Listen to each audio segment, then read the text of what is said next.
Welcome to FLCC's Holocaust Remembrance event, where we acknowledge the systematic murder of 6 million Jews and 5 million other victims of Nazi Germany and its collaborators between 1941 and 1945. I'm Professor Dr. Robert Brown of this institution and also organizer of the college's History, Culture, and Diversity series, of which this event is a part. And I'd like to give the customary shout out to the Jewish Federation of Greater Rochester for helping to coordinate this event with us again this year. Our annual event assumes a heightened urgency this year in the light of the calamitous increase in anti-Semitism that's occurred across the globe in the last 6 months. The Anti-Defamation League has recorded no less than 3,200 major anti-Semitic incidents that occurred just between October and this past January. And those range from vandalism and bomb threats against synagogues to serious instances of personal harassment and assault. And to give you some context, this is over 400% increase in anti-Semitic acts that were registered in the previous year. Only a few months ago, FBI Director Christopher Wray sounded the alarm at a Homeland Security Senate hearing when he observed, quote, "The reality is that the Jewish community is uniquely targeted by pretty much every terrorist community." I'll start that again. "The reality is that the Jewish community is uniquely targeted by pretty much every terrorist organization across the spectrum. And when you look at a group that makes up only 2.4%, roughly, of the American population, it should be jarring to everyone that the same population accounts for something like 60% of all religious-based hate crimes," unquote. Here to help us raise awareness of one of history's greatest tragedies is Mr. Carl Wetzstein, who will tell you his story and the plight of his family in Nazi-occupied Holland during the Second World War. After the talk, we will have an opportunity for Q&A, and we do have a mobile wireless mic that can make the rounds. You won't have to stand up and move to the aisle. We will come to you. So please, let's give a warm welcome to Mr. Carl Wetzstein.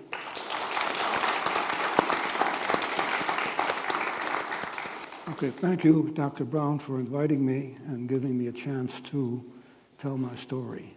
Okay, I'll be talking about World War II and a little different story than you might have heard. Okay, in World War II, we hear about the Germans occupying Europe and killing 6 million Jews and millions more of other people they considered inferior, such as gypsies, mentally and physically challenged people.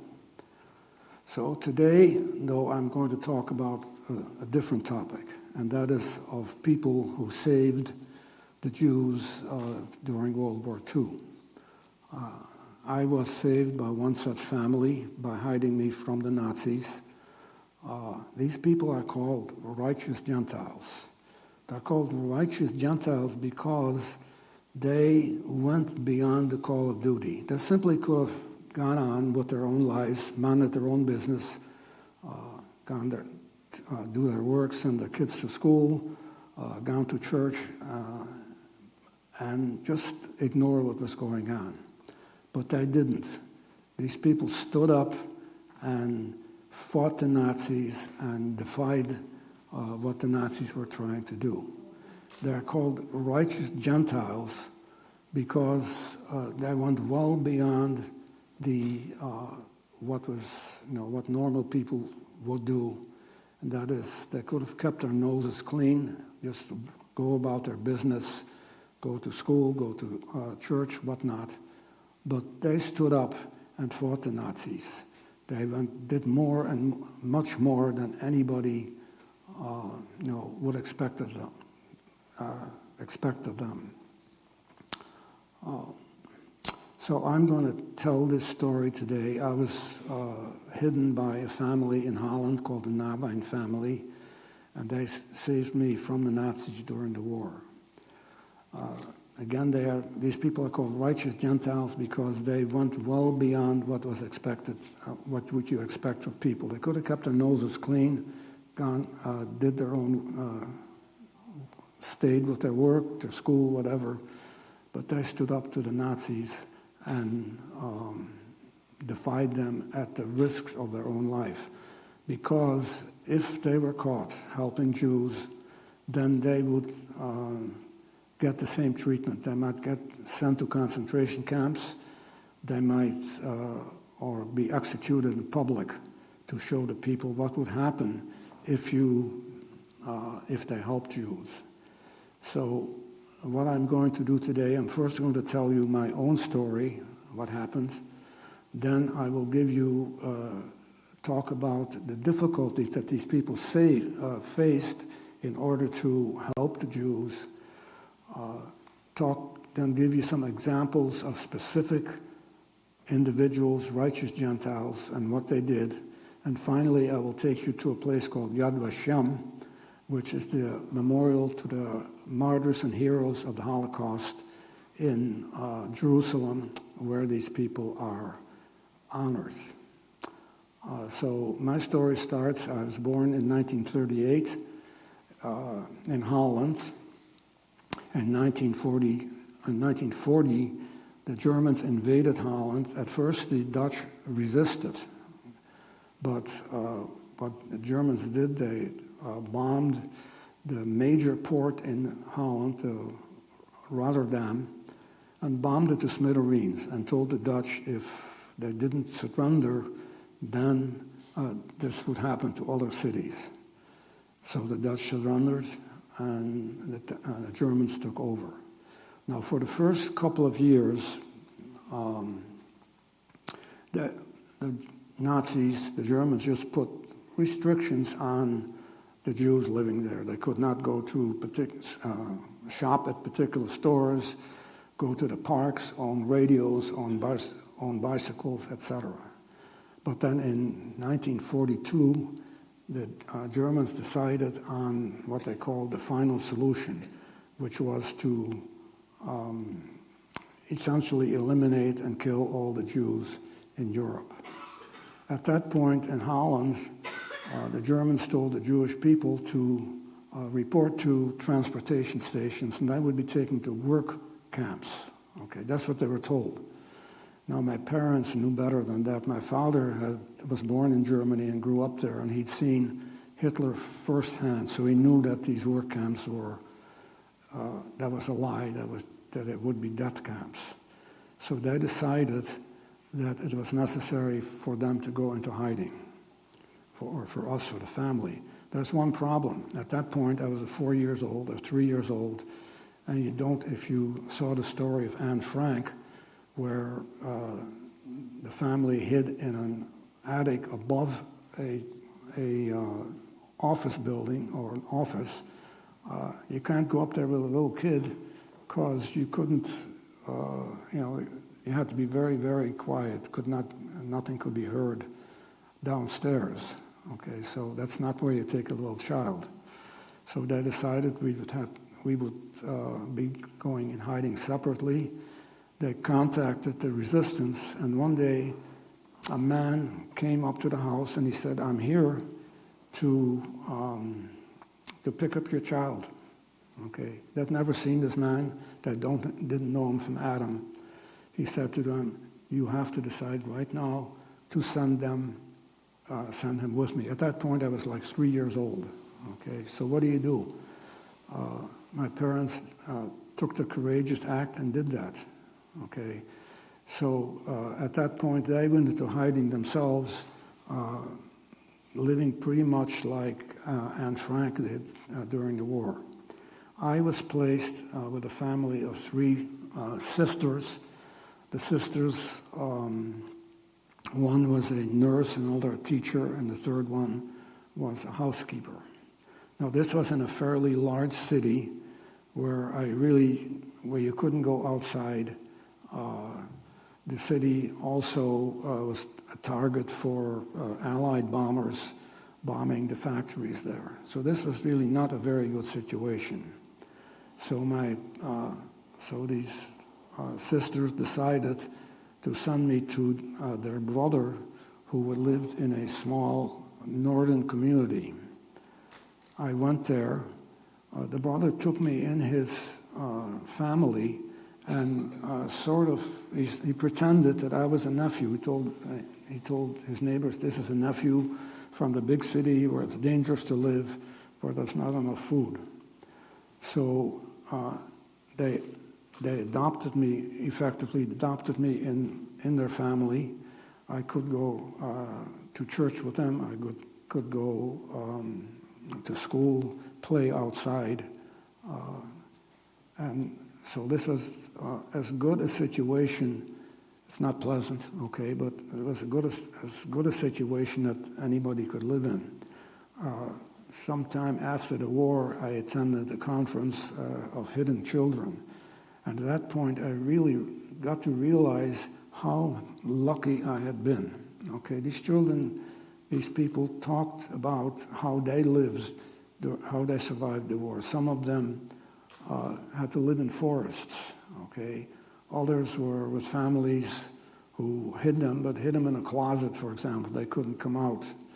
Still another one told that she was hidden on a farm. The wife of the farmer made her work, which was not bad, but she also beat her up. So that if I consider how I survived with the family that I lived with, I was very, very lucky to live a life as normal as possible under the circumstances. At the end of the war, my parents, luckily they survived, so we were reunited at the end of the war, and sometime later in 1953, we immigrated to the United States and actually came to Rochester, so Rochester has been my home for 70 years at this point. So what I'd like to do now is talk to you about some of the difficulties. I talked about, the righteous Gentiles who stood up to the Nazis. And I'd like you to think about what difficulties these people would have to deal with, okay? So talk to your neighbor and think to yourself, and just tell me what you think the difficulties were for those people who were helping Jews, hiding them or getting them false papers, etc.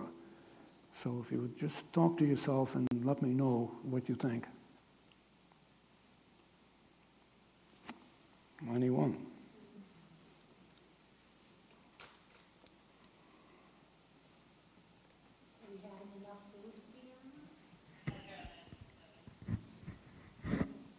Was there enough food for everyone? Pardon me? Was there enough food for everyone? That's a difficulty. At the end of the war, there was really a sort of a famine in Holland. But if you were hiding a family, other people in your house, okay, the food was rationed. Okay, so you got ration stamps for your family. And if you needed more food for the families, for the people you were hiding, you'd have to get ration stamps for them, and I'll talk a little bit more about that. But given that you were able to get these ration stamps, you were living in places that, not like this area here where you have a Wegmans and you're anonymous to the people in the store. You'd go to your neighborhood grocery store. Those people knew who you were and how many people were living in your household, so that if you showed up with more ration stamps than you were entitled to, they'd ask questions, okay, and they might suspect that you were doing something, to hide Jews. So that was a danger. Anyone else? I see a hand waving. Karen, Weren't they afraid that a little child would let something slip inadvertently? That they would wreck what? Slip. You would say something that you shouldn't. I'm sure they were, okay. I don't Did- really remember what anybody says, what they said to me, but Or to I'm tell sure they you, made it clear to me that I had to keep my mouth shut. Yes.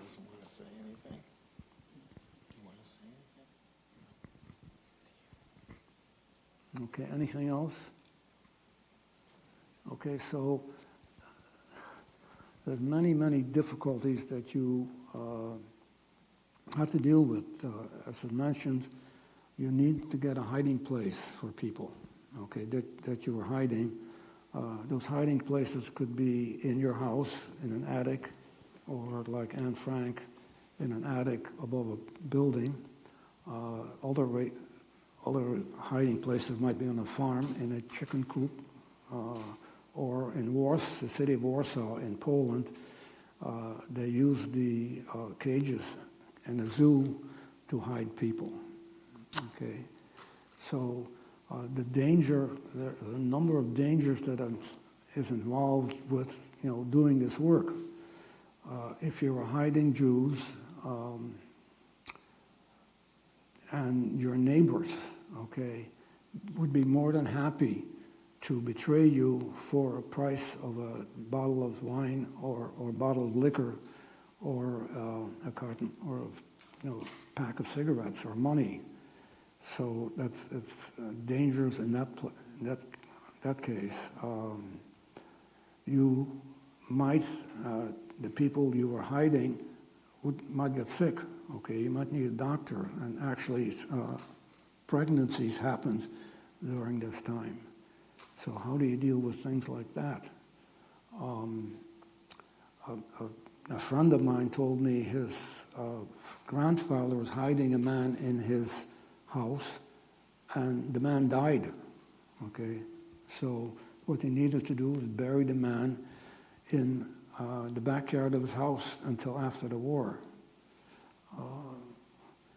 So all of those were difficulties. If you were caught, okay, then you would be subject to the same punishment as the Jews. You would be sent to concentration camps, or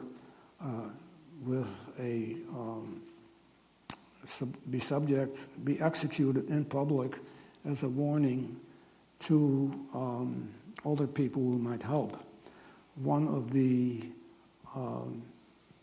righteous Gentiles I'll be talking about, Irene Gott, she was a teenager, and she saw a public execution of two families, a Jewish family and a Christian family that was hiding them. This was in public. The Nazis were even more cruel. They hung the children first so that the parents could see the children being hung, and then finally the parents were hung. Then this was a warning to everybody, this is what's going to happen to you if you help the Jews. And this story was told by a righteous Gentile called Irene Gott, who was a teenager at the time, and that inspired her to become a resistor and to help the Jews. And I'll be talking to her about her just a little later on. So basically, these are the difficulties that you faced if you were helping Jews. And what I'd like to do now is talk about specific stories of righteous Gentiles as to what they did. Okay, so and there are different ways of helping them. Okay, in Eastern Europe and Poland, the Jews were restricted to living in ghettos. So people, the people who helped them managed to get into the ghettos and to help them. For example, In Vilna, Poland, there was a convent of 7 nuns.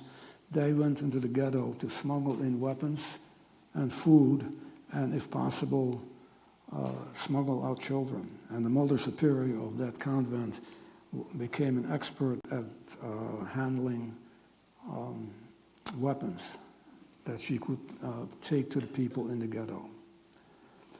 Another way of helping Jews was to rescue them from the Germans. For example, in France, there was a Father Vergara who,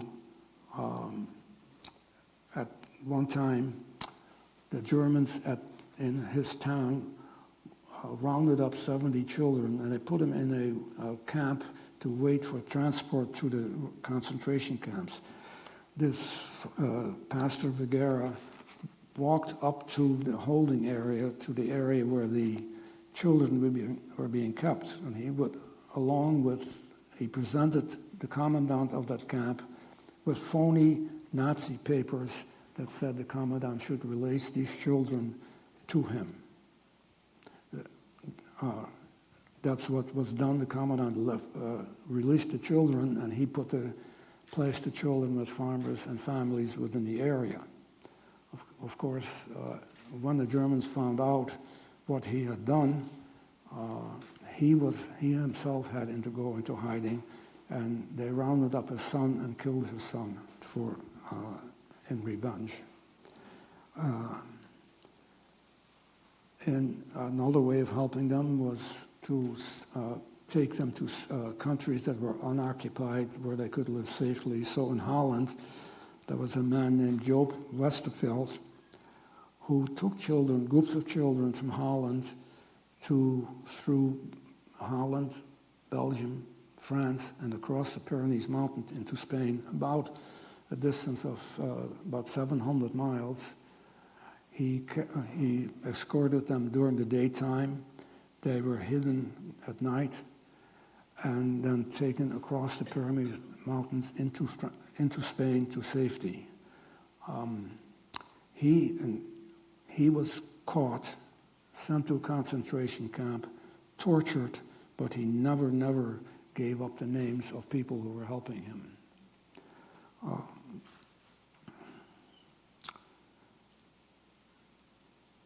Another way of getting people again to a safer place was in France. Now France during the World War II was divided into 2 parts.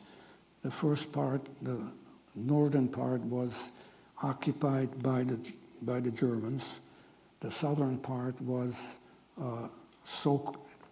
they called it a free zone, not really, but the government, the Vichy government there was, of course, patsies of the Nazis, but they were not directly under the Nazis. So there was a man called Raoul Laportier. He was the mayor of a town that was right on the border between the occupied part of France and the free part of France. So first of all, since he was the mayor, he had access to papers, documents, and stamps. And what he did was people who came to him for help, he used the things that he had to provide them with false papers.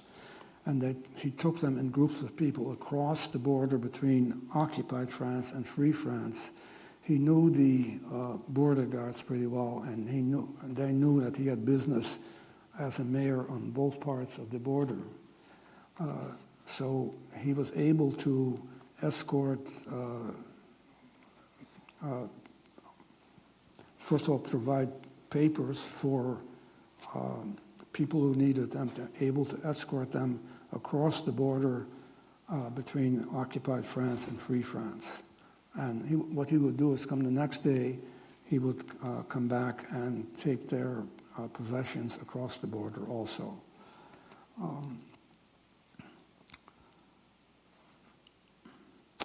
One large operation took place in Assisi, Italy, which is a Catholic center. There, priest, Father Rufino, was organized a whole system of saving the Jews. What would happen is Jews who needed to be put in hiding came to Assisi. He put them in monasteries and in convents, dressed them up as priests and nuns, provided them with papers, and also taught them how to behave as Catholics. Okay. Now, some of those had to stay in the monasteries or the convents because they couldn't be seen out in the open. But older people who could, quote, pass as Gentiles, he would provide with papers, again, teaching them how to behave as Catholics, and then they could go out and live in the open. He had the help of a couple of people, a printer called Louis Brizzi, because he needed identification papers for the people, for everybody.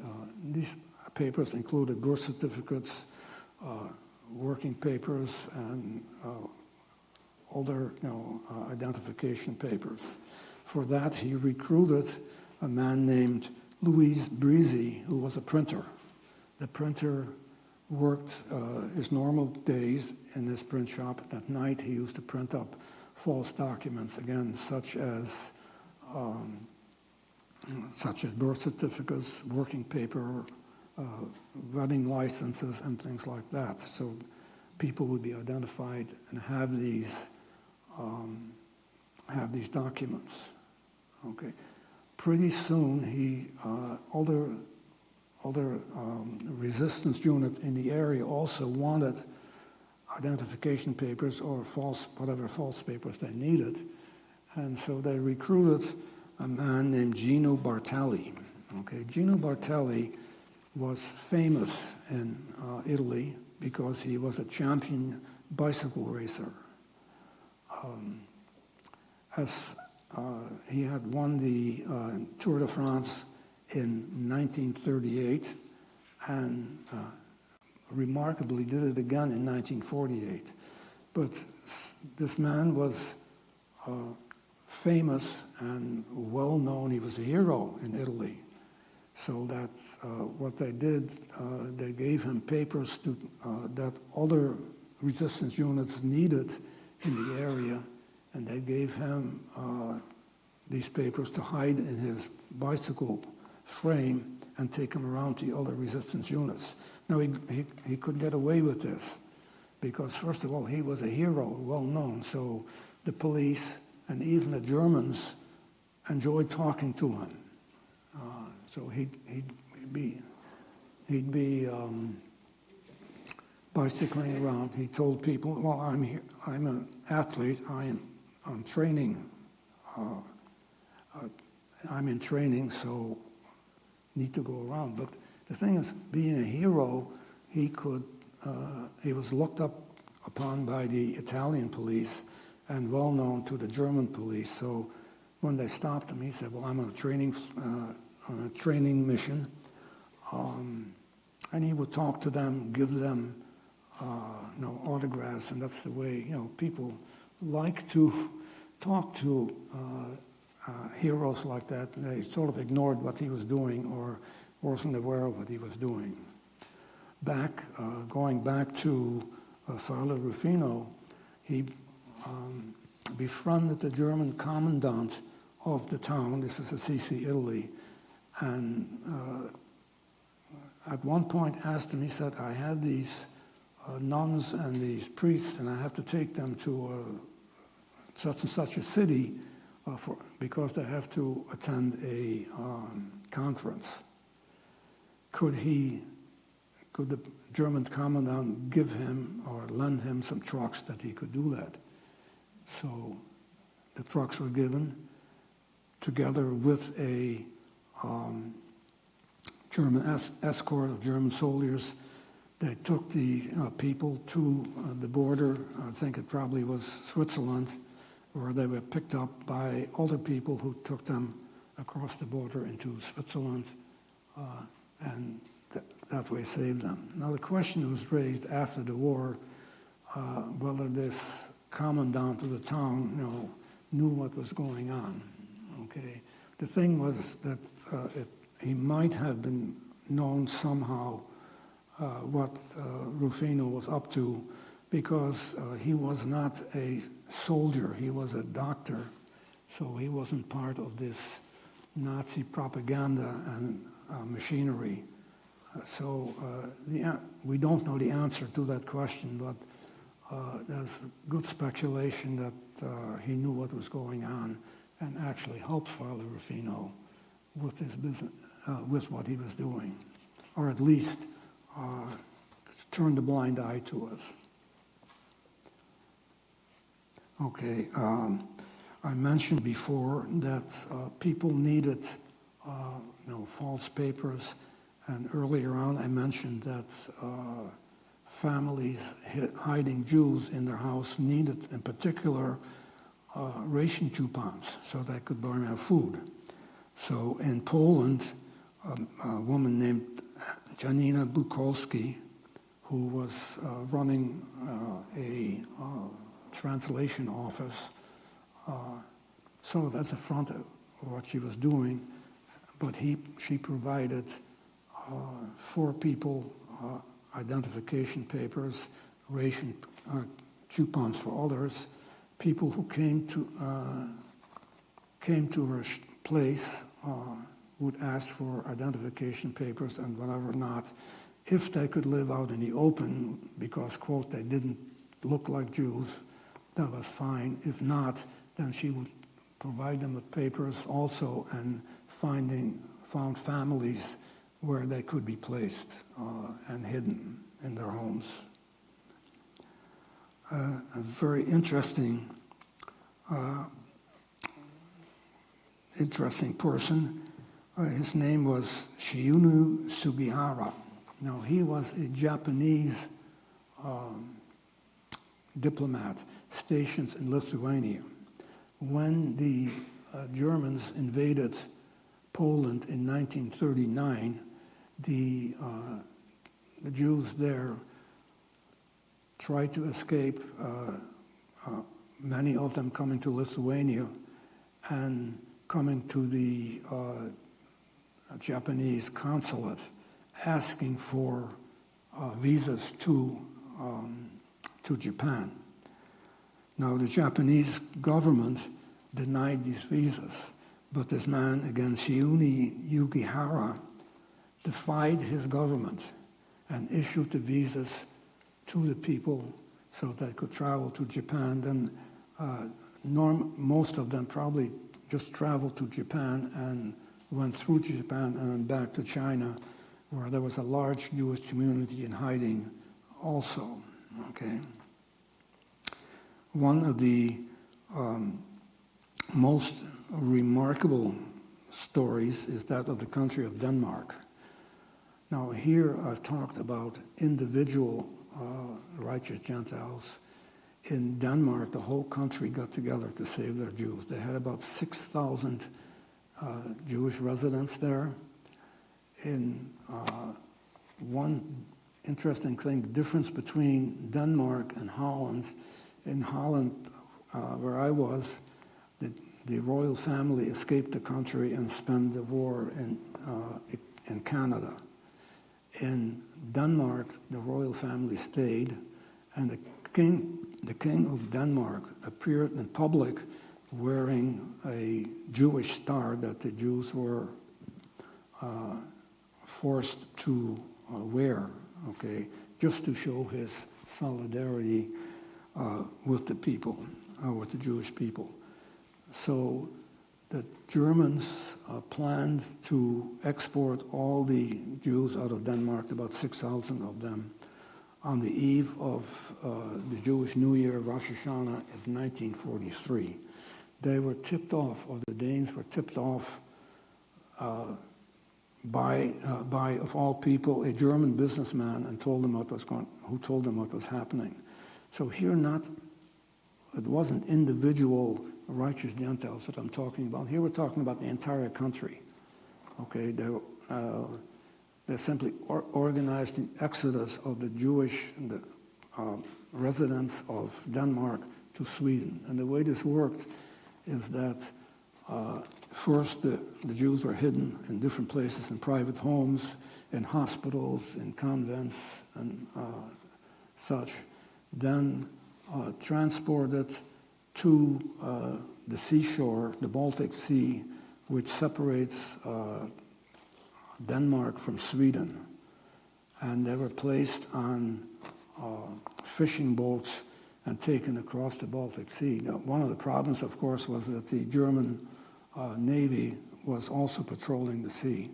But in this way, they all got, the 6,000, all got to Sweden, which was unoccupied, and saved from the Nazis. And after the war, when these people came back to Denmark, they found that their neighbors had taken care of their houses. Everything was intact. Churches had taken the valuables such as Torahs and silverware from synagogues and hid them in their churches, so that when these people came back, they were able to just resume their life as normal as possible.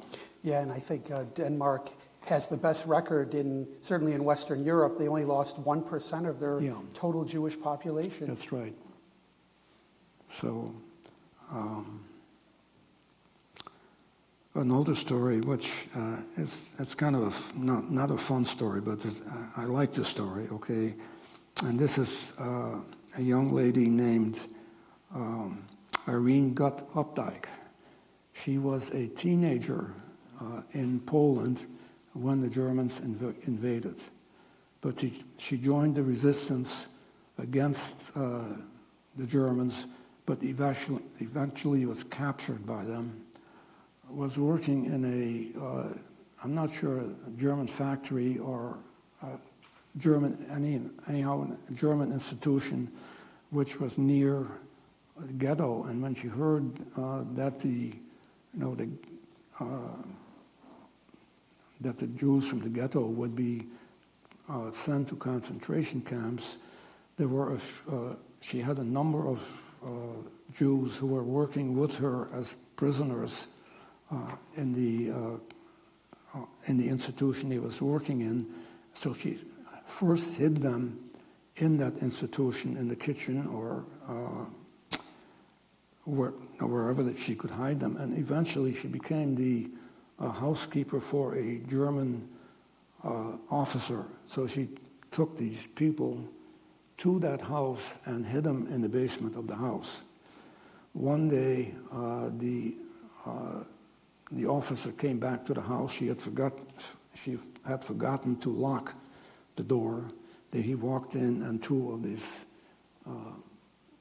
people who were hidden were walking around the house. So he wants to know what's going on. He caught her, but he made a deal. He wouldn't say anything to her, to anybody. Let it go if she would sleep with him, which she did. And incidentally, only knew about the two people that were out in the house when he came in. There were another 10 hiding in the basement there. But this is how she saved these people. After the war, she also started to work against the Russians who were occupying Poland, was captured by the Russians. Eventually, she escaped and wound up in a displaced persons camp in Germany. And here comes the happy ending to this story. She lived in this displaced persons camp. Someone suggested to her talk to the U.S. military and see if you can get a visa to the United States. She did. Was interviewed by an officer there. Got the visa. And about 5 years later, she was having lunch in a cafeteria in New York City, and who walks in is this officer that helped her get the visa to the United States, and they hit it off and lived happily ever after. So, and it was very interesting. Her daughter was came to speak to Temple Bethel in Rochester and really told the story with a lot of zest and zeal. So it was a really happy ending here. So anyway, so most of the stories I've told you came from from reporters who went out and dug these stories out and talked to the rescuers, the righteous Gentiles.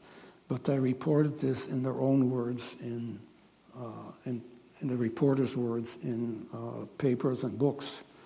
What was different, there was one author who did things differently.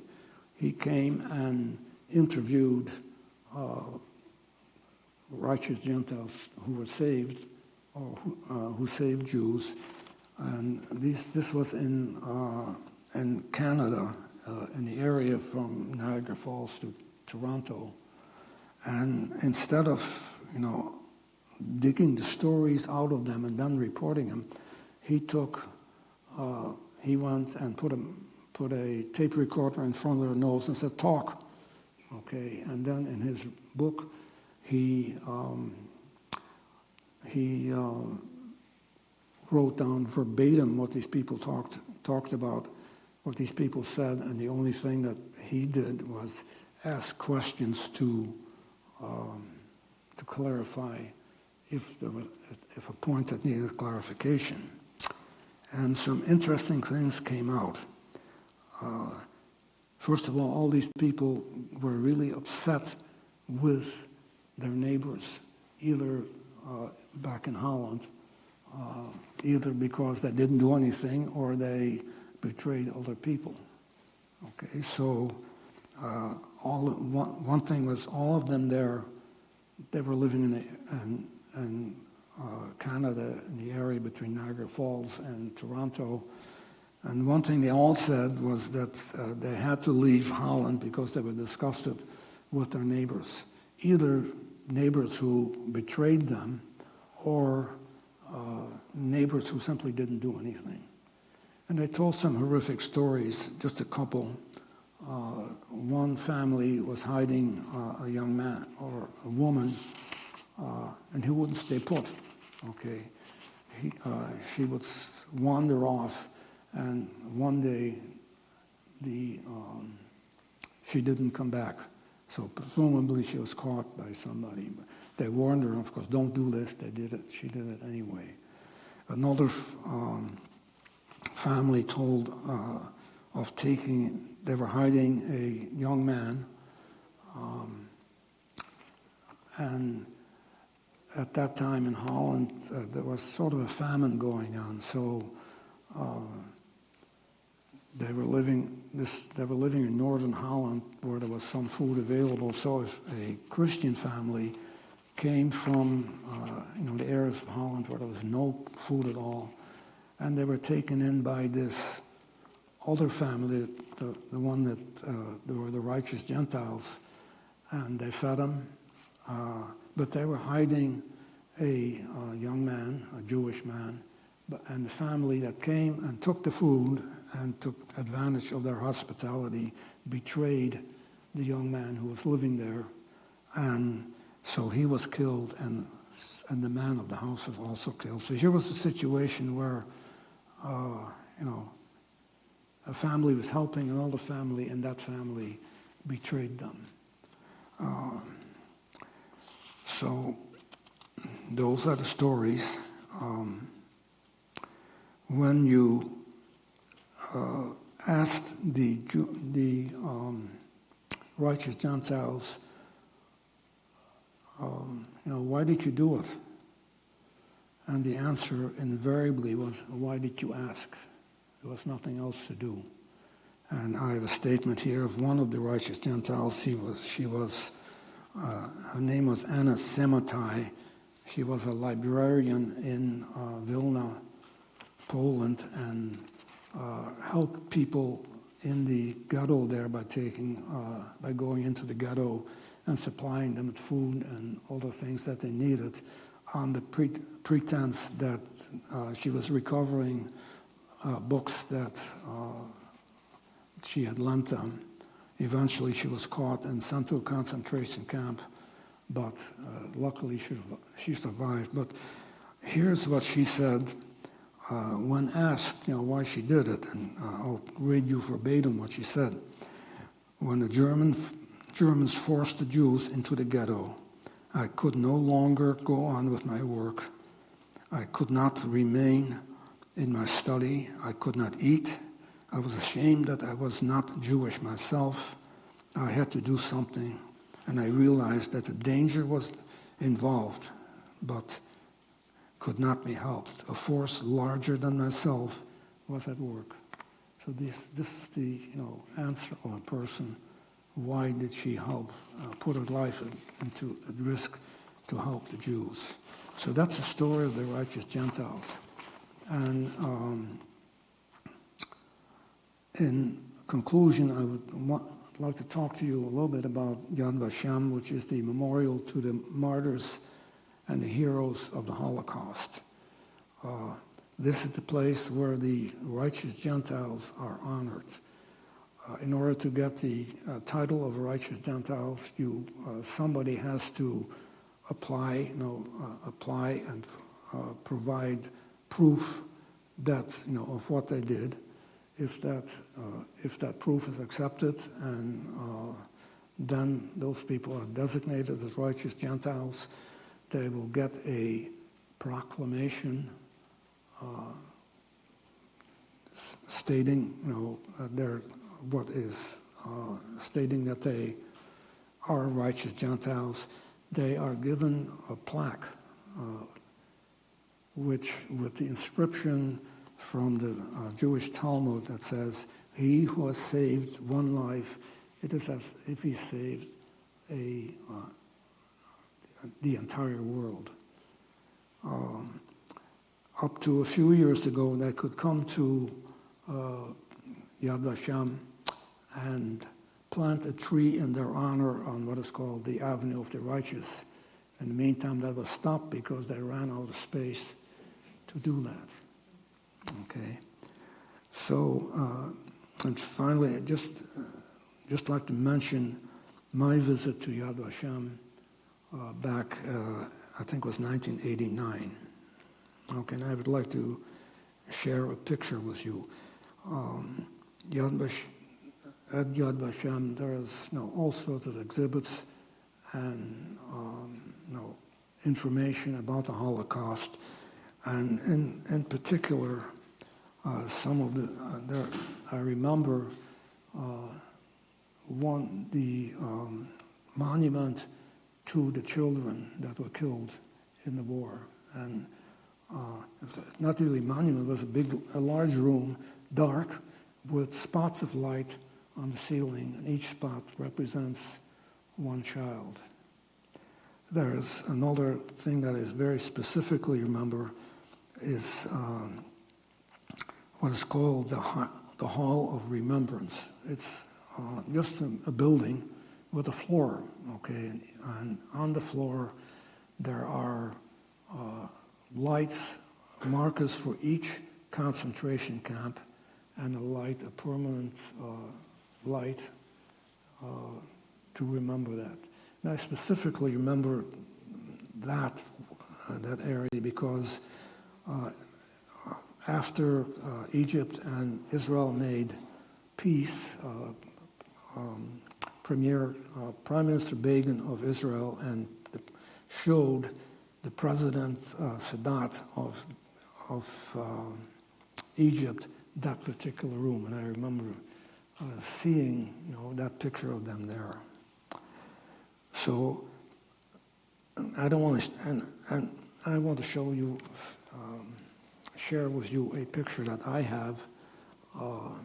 At the end of the day of my visit to Yad Vashem, again it was very emotional. Obviously, I was just walking around there, just deprogramming, if you will, and all of a sudden I heard laughter. Okay, and I looked up and I saw a bunch of children running around and having a grand old time. And my first reaction was, how can these children do this? Okay, how can they play here and have fun at this place that remembers the Holocaust? And they came up to me and they started posing. They wanted me to take their picture, which I did.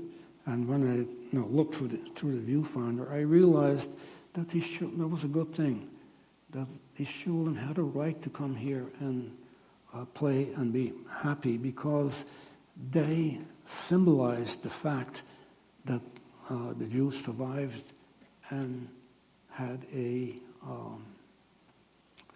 future, and these children were the symbol of that. Okay, so I brought that picture when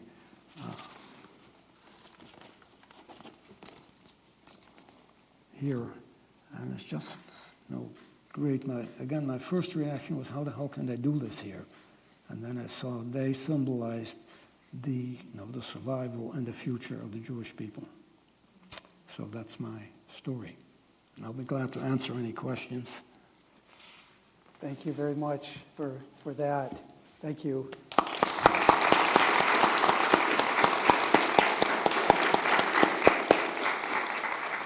Okay, we have a portable microphone. If anyone would like to ask Mr. Wetzstein a question.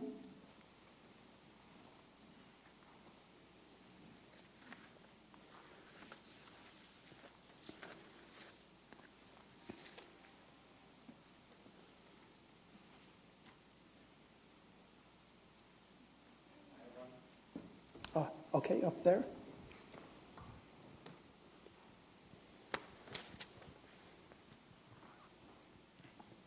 Hi. Were you able to find the family that hid you again after you came to America? I'm sorry, I didn't. Were you ever reunited with a family that No, sheltered you? After the war, yes, but after I came here to the United States, no. So you've completely lost touch with it, right? So I lost contact. But I reestablished contact when I designated that family as righteous Gentiles. The original people had passed away, but the children knew about, what that I was designating them as righteous Gentiles, and they got to pick up the plaque and the declaration. Yeah, I think Yad Vashem, on their website, they often include footage of survivors being reunited with their rescuers, but multiple generations of those that survived, that it was only possible because of the act of kindness and courage that took place during the war. It's very touching to see that. Yeah. Unfortunately, I did not stay in contact with them, and I feel bad about that, but I tried to sort of make up for them to make sure that they were designated as righteous Gentiles, Right. which they were. That's great. Any other questions?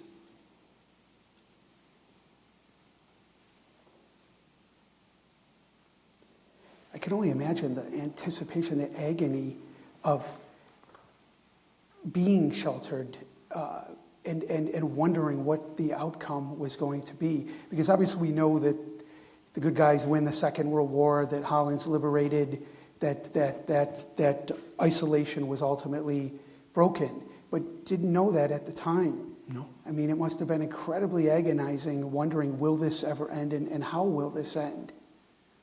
Yeah, because Germany was so powerful at that time. Did it affect members of your family? Did you detect within your parents, for example, any long-term impacts of their experiences during the war? I really didn't talk much about it. Okay, my grandparents survived one of the concentration camps, and I remember them coming back and sort of looking like walking skeletons. I can remember the day when I saw them for the first time. But again, neither my parents nor my grandparents really talked much about the war. afterwards. And I didn't think about it for many years, and the way I got going to think about it and talk about righteous Gentiles is I was part of a Toastmasters group, and one particular speech I was going to give about the war, and I went to the library, Rundell Library in Rochester, found out a shelf that long about World War II stories with one book about the righteous Gentiles, and that got me started on thinking about this and actually designating this family as righteous Gentiles. The example that most of the audience is probably familiar with is that of Oskar Schindler, right? Yeah. Because of the Spielberg film, he was inducted into it's given that status. Yeah. And apparently there was a Dutch Schindler, I understand, who was acting consul in Lithuania before the Russians arrived, or shortly thereafter, and was able to get visas for Jews that were able to leave the country. I'm not aware of that. I only am aware of the Japanese diplomat that I talked about in Lithuania. Mm-hmm. And the Gies couple that sheltered the Frank family was also given that status. Is that correct? Yeah.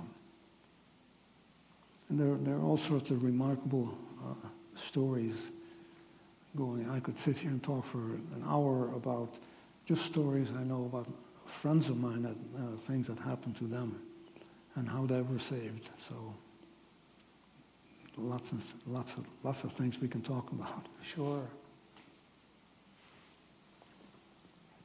Anyone else? Yeah, I had a question.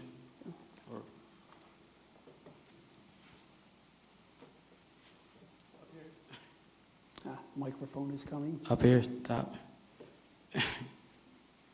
All the way at the top. All right, so my question was, because of the propaganda that was going on back then, with children turning in their parents as traitors, did the family that you stayed with have children? And what was your relationship to them? Was there ever a fear of like them turning on their parents, or? Would you repeat the question? Yeah, could you repeat that, please, the latter part? So like the propaganda back during that time when children used to turn their parents in as traitors. Are you referring to the Dutch or the Germans? The Germans. What is the question? Okay. Yeah. The question is did the people that hid you, did they have children? And were there any elements of worry about being turned in? Yeah, did the couple that sheltered you, did they have children? And was there any worry that there was going to be some kind of slip that would kind of betray? They did have children. I'm not aware of what their situation was, actually how old they were. But after, when I designated the family as righteous Gentiles, one of them contacted me about this.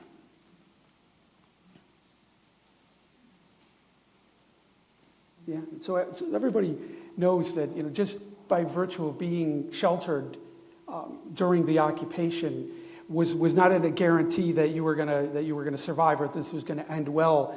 Apparently, at least 1/3 of those 25,000 to 30,000 Jews that were sheltered in Holland during the war ultimately were betrayed, ended up getting shipped to Sobibor or Auschwitz and perished, which is a staggering number. And we mentioned Denmark's really good record of 1% of Holland lost 70% of its pre-war Jewish population during the Second World War. It's the highest in all of Western Europe, and one of the highest after countries like Poland and Czechoslovakia and some of the others. Some of the different, one major difference between Holland and, for instance, Denmark. In Denmark, they had an escape route. Okay, in Holland, they did not. In Denmark, the government, the Danish government, stayed in place, okay, with the king. In Holland, a really fierce Nazi government was installed there that, was beating down, trying to help the Germans. So I think his name was Seisenquartz, Right. who was a really anti-Semite and working to help the Jews.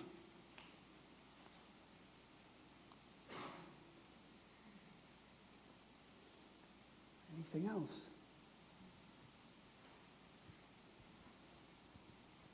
I have a comment. I just want to say thank you for speaking to us about the righteous Gentiles, because these are the stories that I frankly, aware very little of. And so I appreciate you sharing these stories and giving us this other perspective, things that happen. Thank you. And that's exactly what I want to do, okay, is show that there were people around that helped.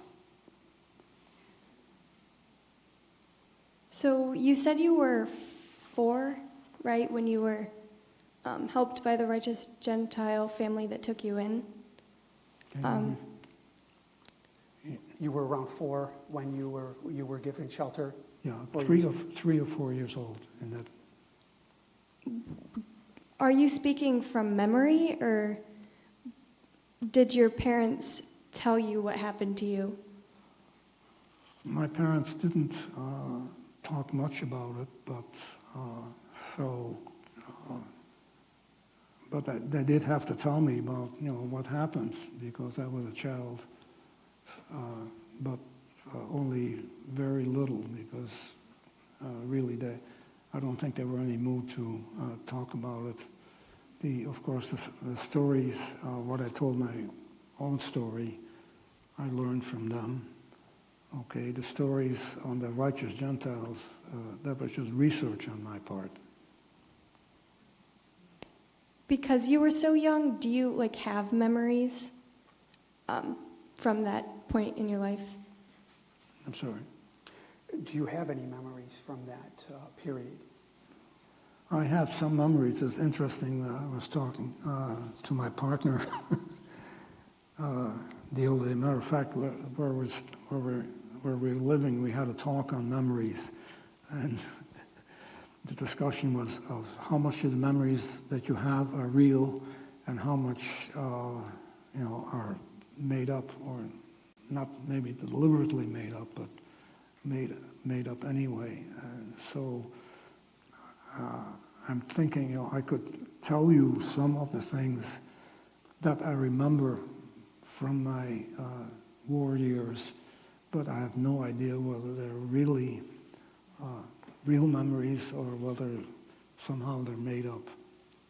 So I haven't done that because I can't guarantee these are real memories.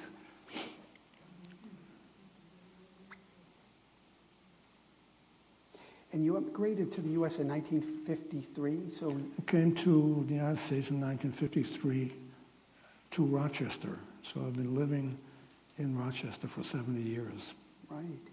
So the aftermath of the Holocaust and the Second World War, I mean, I imagine the reunion with your parents must have been magnificent. Mm-hmm. Did you witness similar scenes and people who were unable to reunite once the war ends and those populations, relocate back home? Not really, okay. I know people who survived, okay, and some remarkable stories there. But I don't know any people that personally don't know any people that were separated and didn't survive. Two of my mother's siblings did not survive, but I was too young to know them. I have had 2 cousins who were really severely traumatized because they were in the camps, and they were really traumatized after the war and never really fully recovered. The deprivation must have been considerable for you, I mean, because you're still growing up between that time and the time that you left Holland. And the economy of Holland was shattered. There's so many displaced persons at that point. There was damage from the war. So that must have been a difficult childhood. Yeah, it was difficult. Matter of fact, before we came here, I mentioned that my father was born in Germany. And so after the war, in '53, just before we came here, he went to Germany to recover some of his property, which he never did. But I went with him, and still, this was in 1953, you could still see the devastation in Germany of what the war had brought.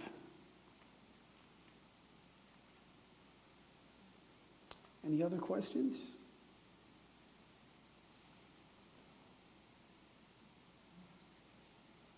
I have a question. Here we go. Did you ever return to Germany? Did I ever return to Germany? Yes. Did you return to Germany? Well, I wasn't born. I was born in Holland, of course. I went to Germany with my father because he was born there, and he came to Holland in 1933. We went to Germany to see if we could recover some of the property that he had there. So that's the only time I went to Germany with him. And that property was, we were able to get some of that back just in the last few years.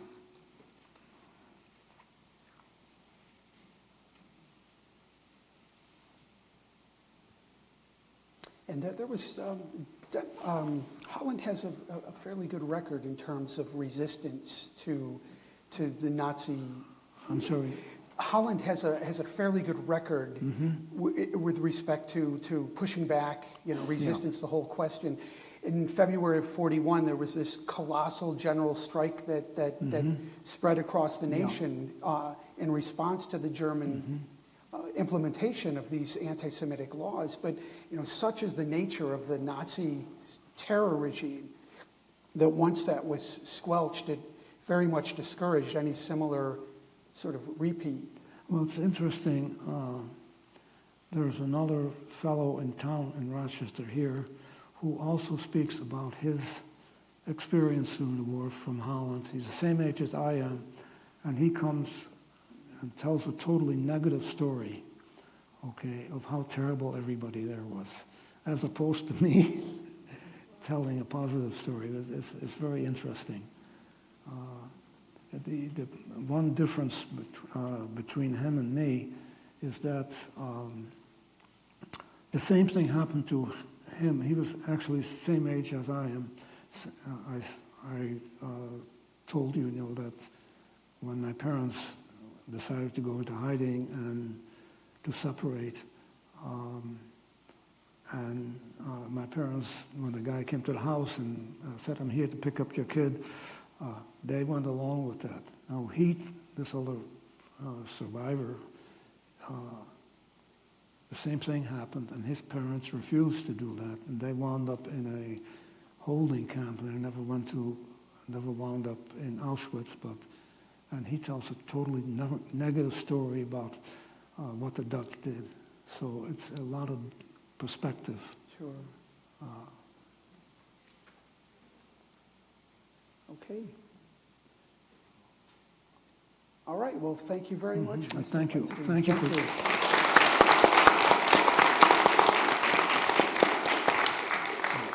Thank you for giving me the opportunity to give this talk, because I really think it's important to share that story. Absolutely, and especially in the climate that we're living in today, this is history that needs to be constantly resurrected and retold, and we need to be reminded of where hate and intolerance ultimately lead. Thanks, everyone, for turning out and supporting Holocaust Remembrance. Thank you.